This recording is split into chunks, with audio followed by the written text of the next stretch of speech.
Hey, and welcome to the Build series. Now that we've covered the basics in getting started with Cursor, it's time to put those skills to work.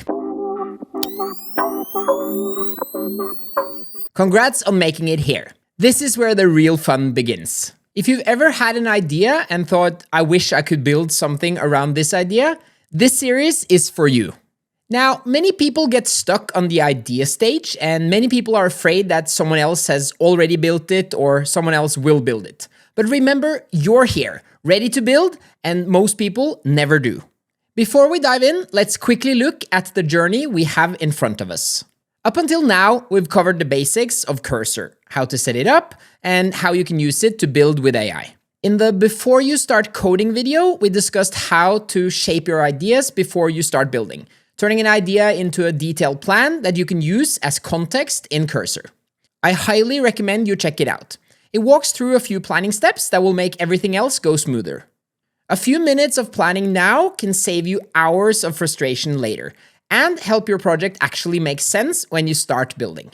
Now, let's look at our plan for the build series. We'll take our idea and build it in a stepwise manner from a basic landing page to a fully functional app with AI features. In the series, we'll be building an AI-powered running app, but the steps can be used to build anything: a meditation coach, a journaling tool, even a language learning app or course platform. In step 1, we'll build a simple landing page that explains what the app is, what it will do, and what features are coming. We'll also add a basic sign-in page that's ready to be connected to a database later on. In step 2, we'll get everything set up behind the scenes: version control and the core tools that we need to build the app, like the design system and the back-end connections. In step 3, we'll hook up the app to a real database and add login functionality, so that users can create accounts and sign in. In step 4, we'll start bringing the app to life by building out core features, connecting the design to real logic and data. And this is just the beginning. After these initial steps, we'll continue to expand the app with more features and functionality. We'll definitely add some AI features to make the app smarter, like personalized workout recommendations and progress analysis and more. Each step builds on what came before, gradually transforming our basic app into a full-featured AI-powered running app.